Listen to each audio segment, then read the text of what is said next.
welcome to another episode of the Grueling Truths Tuesday Night Boxing Show, brought to you by Gridiron Mo, a new interactive football app where you get to call what you think the offense or defense should do during a live NFL game and see what all other fans across the country have called.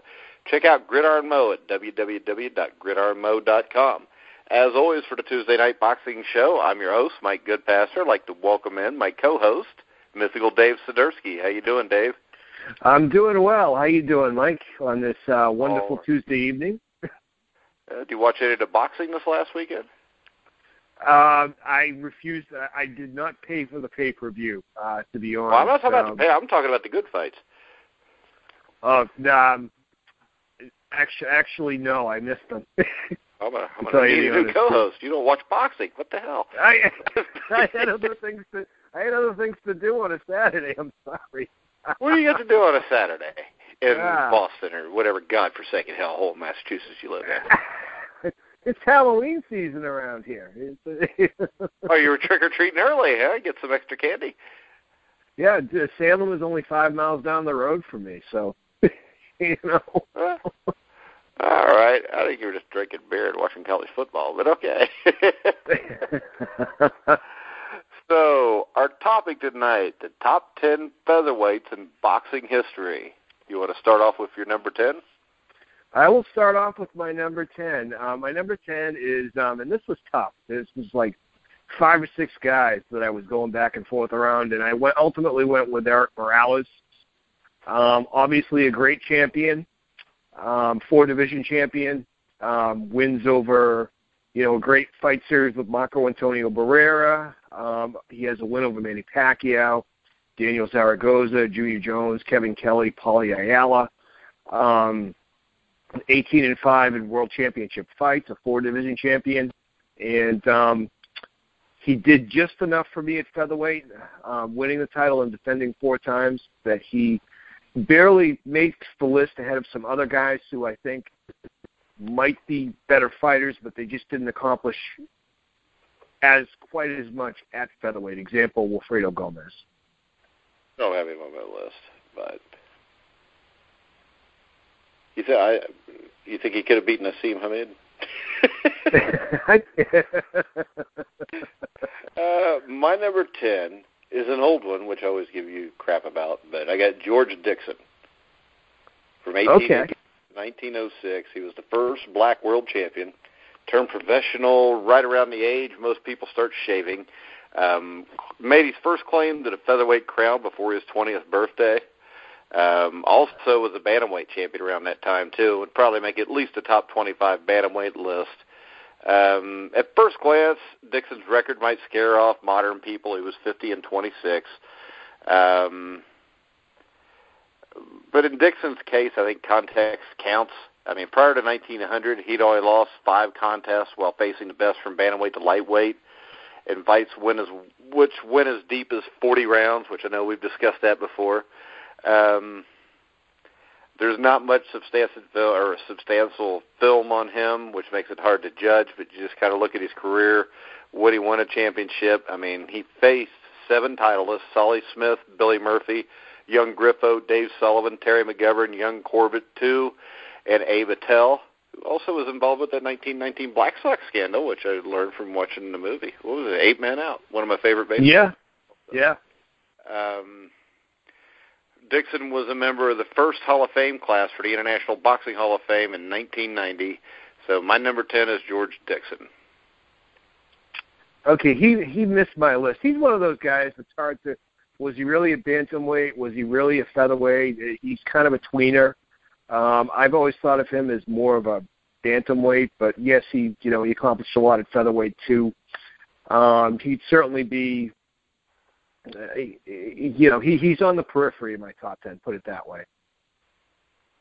Okay, so you don't like my pick. That's all right. No, I do. All right, but number 9 is Vicente Salvador, 37-3, 26 knockouts, faced 7 featherweight titleists: Sugar Ramos, Raul Rojas, Howard Winstone, Jose Lagera, Johnny Famechon. These guys, and then this one guy, he's Japanese, but his last name's Shibata. Not sure about the first name. Kuniaki. Yeah, whatever. Jerry Cooney's dad, I think, wasn't it? Kuniaki. He had a points win over lightweight champion Ismael Laguna, which earned him the title shot. Beat Sugar Ramos, I think, to win the title. Defended the title 7 or 8 times. Salvador didn't have the number of fights or a lengthy tenure like most other great fighters do. However, like a Sugar Ray Leonard or Jimmy Carruthers, there was enough in a compact space and time to know that Salvador was a great one. His title reign was very dominant, and when he retired the first time, there was nothing on the horizon to suggest a threat. Was voted to the International Boxing Hall of Fame in 1999. Yeah, he was, another one. He just missed my list, but certainly, yeah, I believe he reigned for about 3 years and defended maybe 8 times. A very strong championship run. Like I said, the difference between my number 10 and my number 14 or 15 ain't much. So he's, again, another guy who was just on the periphery of my list. All right, what's your number 9? My number 9 is Marco Antonio Barrera. Another Hall of Fame caliber fighter. Overall, he won more than 20 world title fights. He beat Prince Nassim Hamed when Prince Nassim was considered basically to be invincible. 2 out of 3 over Eric Morales. Wins over Johnny Tapia, Kevin Kelly, Paulie Ayala. On the other hand, he lost to Juan Manuel Marquez and Manny Pacquiao a couple of times. Junior Jones had his number. Another guy who, an all-time great, who accomplished just enough at featherweight that he ekes onto my list at number 9. Yeah, my number 8 is Marco Antonio Barrera. My favorite fight of his is when he shut up Prince Nassim Hamed for basically the final time, since Hamed was never to be seen again after that, and would probably fight at cruiserweight today from the last picture I saw. If not God. So. But Barrera was a great fighter, and it took great fighters to beat him. I mean, Junior Jones was a great fighter. I think he split with Morales too, didn't he, Junior Jones? Junior Jones, yes. That's what I thought, yeah. So I agree, that's my number 8 also. What's your number 8? My number 8 is that I feel a little more strongly about is Eusebio Pedroza. He was, a lot of people talk about, another guy who I assume we're going to be talking about later on, when we're talking about featherweights of the early 80s. But Eusebio Pedroza was an outstanding champion in his own right. He reminds me of Larry Holmes in some ways, in that he had, a 7-year title reign. He defended 19 times, but he lacks that one signature victory over a fellow all-time great that really would have put the stamp on his career. But he still beat some really good fighters, Rocky Lockridge, Juan Laporte, Jorge Lujan. He beat Patrick Ford pretty easily, who gave Salvador Sanchez a pretty tough time. Drew with Bernard Taylor, who was a really good fighter. Very tall for featherweight, but excelled in infighting, possessed tremendous stamina, simply outlasting many of his opponents. Bent the Marcus of Queensberry rules on more than one occasion. But, he was a tough guy. And, an excellent champion. And, doesn't belong in my top 5, but definitely belongs in my top 10. All righty. Actually, I've got him slightly higher. Not in my top 5 either, but I do have him slightly higher. That was your number 8, correct? That was my number 8. So we need my number 8. Yes. Correct? Yes. I'm going to make you guess what it is. Wait a minute. Your number 8 was Barrera, right? Oh, okay. I was wondering what was going on. That's why I was going to give you a hard time there, because I thought maybe you could come up with it for me. So we're up to what the hell I did here. Yeah. My number 7 is Kid Chocolate, reigning 1927 and 1938, record of 131, 9-6, 50 knockouts. I think he's perhaps Cuba's finest boxer, which is saying a lot. Very good boxer puncher. Was undefeated in his first 56 bouts. Picked up wins over notables like Fidel Barrera. I can't say featherweight's names for nothing, can I? Al Singer, Johnny Baca. His first loss was to Kid Berg, who was also a great fighter. He lost 2 more times that year before the year was out, losing to La Barba. And then in his first title shot, he beat Battolino, which I'd never heard of until I researched this, to tell you the truth. But he won the junior lightweight title over Benny Bass. Came close to unseating the great Tony Cannizzaro for the lightweight title, which if we were doing a top 10 lightweights, Tony Cannizzaro would probably be in my top 5. I just bring that up because I thought that's what we were doing tonight, so I'm totally lost. You wanted to do cruiserweights. Cruiserweights is awesome. We're going to do cruiserweights someday because I want to do something where Carlos De Leon and Marvin Campbell will be in the top 10. Yeah, I want to do strawweights though, so that we can talk about Ole Don Sif Samarchai here. How about that soft shit a lot of? Yeah, that'll fascinate the listeners. Yeah, there's that like a sot shit a lot of. Yeah. I'll tell you what, when I eat at Taco Bell, it makes me think of him every time I do. Yeah. That or really hot chicken wings. That makes me shit a lot of, too.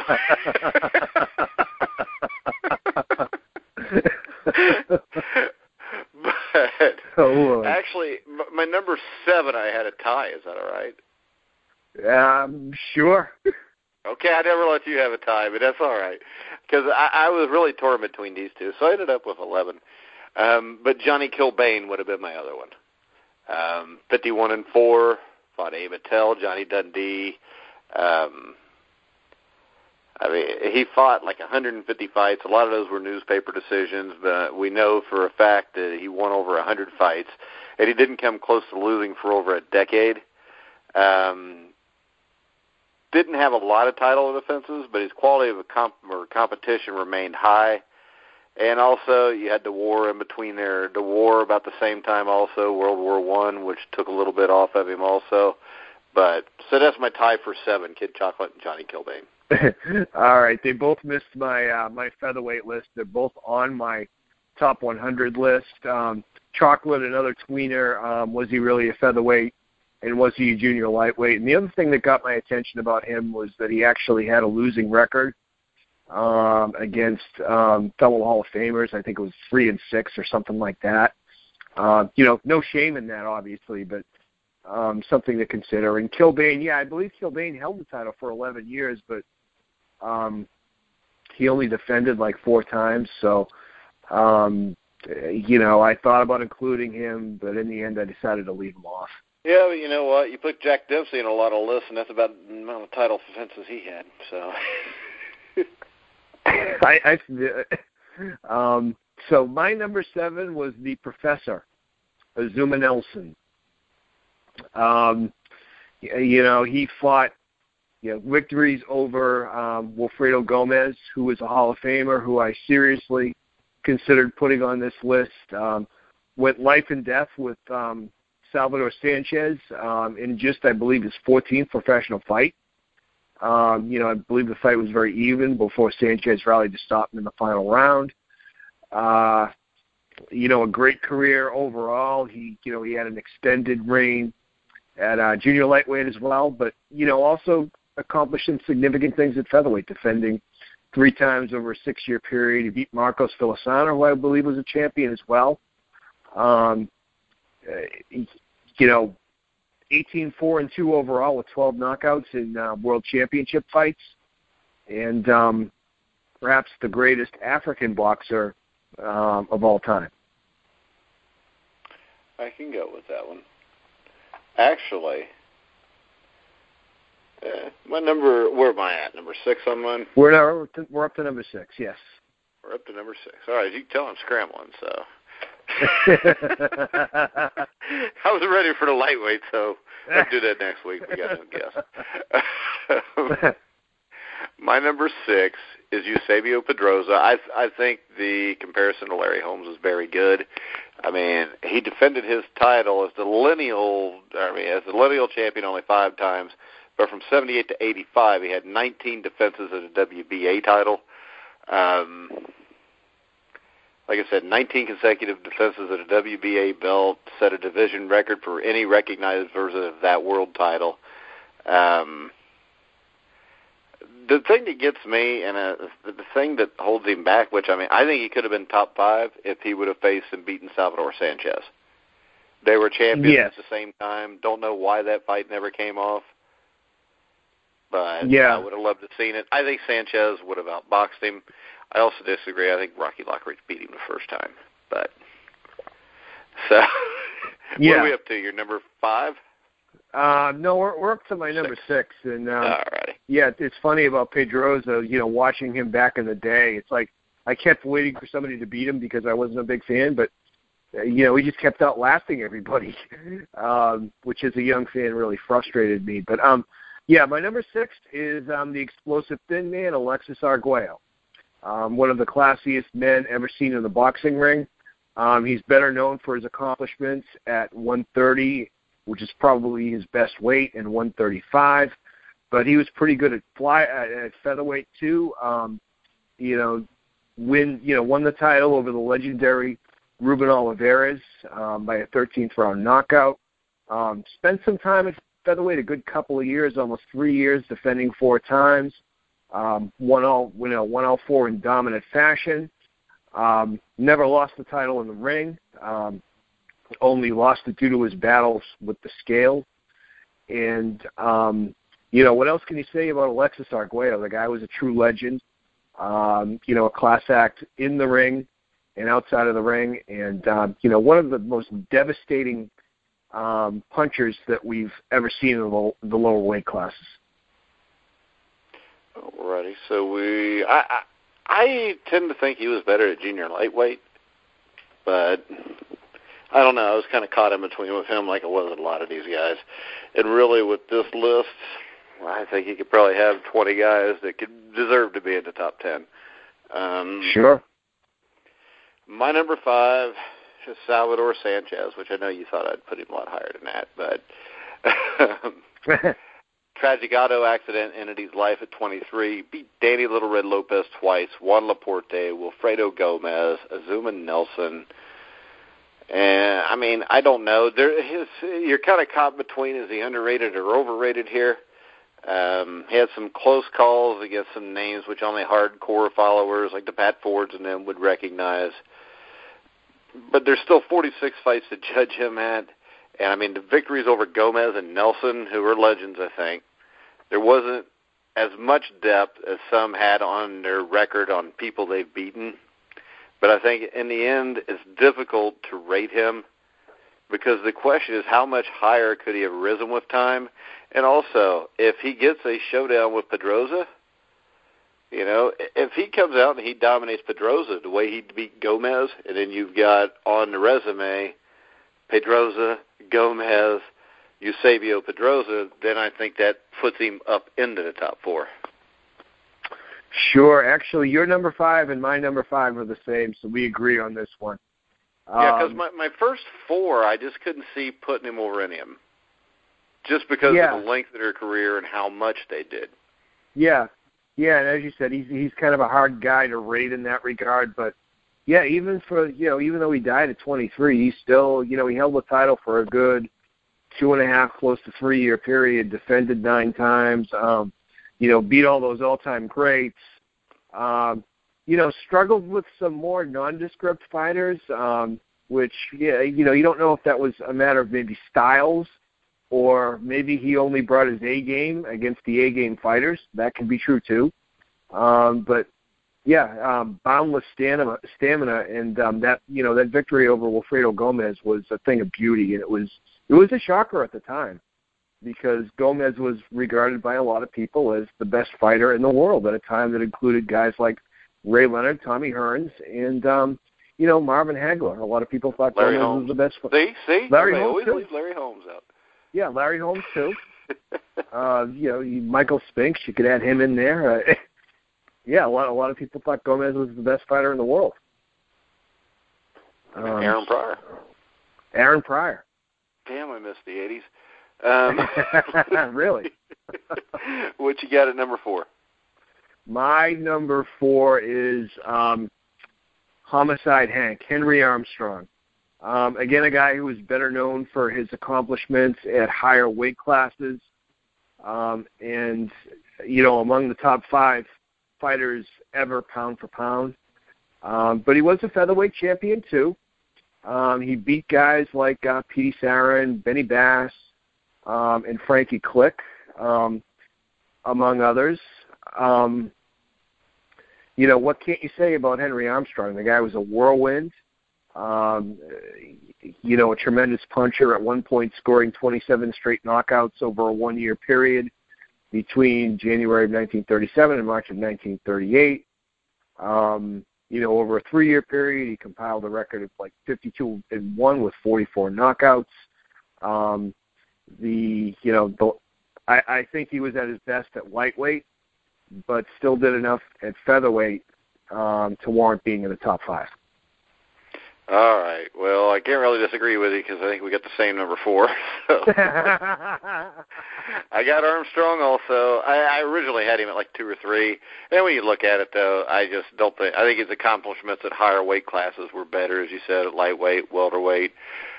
Great fighter, though. Beat a lot of great fighters at that. 151-21, I think it was his record, with over 100 knockouts. So I agree on the 4 also. My number 3 is Abe Attell. 91-9. Was a great talent. He was ready before the first pro year was done for him, for the likes of former champion George Dixon, who he fought 3 times, and Harry Forbes, who would shortly win the bantamweight title after that. Forbes beat him on points in a close decision, but Attell held Dixon to a pair of draws and beat him the 3rd time out. Attell's record for consecutive title defenses of a lineal crown was often held to be 18, but can be argued as high as 22. He had a knockout loss to Tommy Sullivan where he got fouled, which was disputed. He avenged the Sullivan loss in 1908, I believe it was. So, my number 3 is Abe Attell. This is scary. We agree on this one, too. This is a case of, achievement and longevity, because I'm not sure Abe Attell beats all the guys 4 through 10 on my list, but a guy who was champion for 10 years, defeated so many of those great fighters. I had a number of 17 in terms of his title defenses, but I could be wrong on that. But the point is, he was a champion for a long time. Well, actually, I've seen it debated anywhere from 16 to 22. Yeah, it looks to be more like. I think the accurate number for sure is 18. Just quoting, the foul thing and all that, but I would just go with 18 is a safe bet. It sits in the middle. Yeah, it's kind of, you try to count box rec, and it's not easy to do. But, the point is, he accomplished a lot. I won't even bother to list all the great fighters that he fought. There are just too many.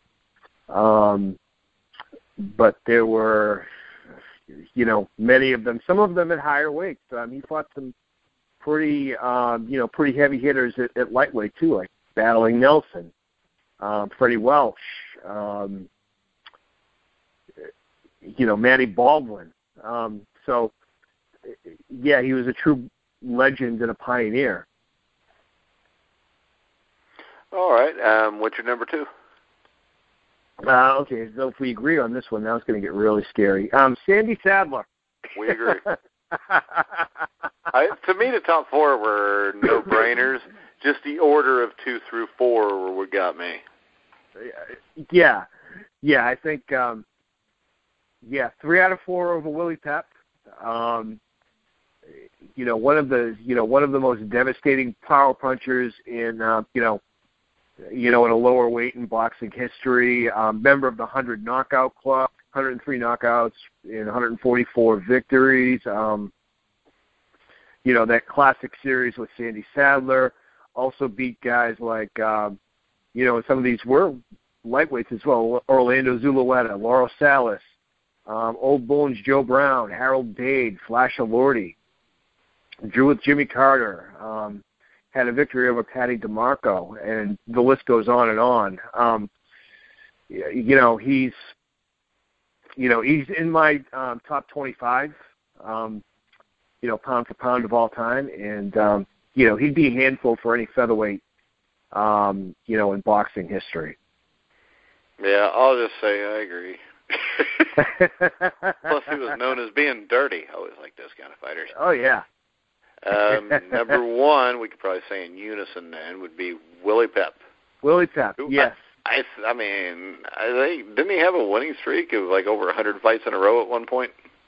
It was something ridiculous. Yeah, he started his career like 134, 1-1. 137 was his first loss was after his 137th fight.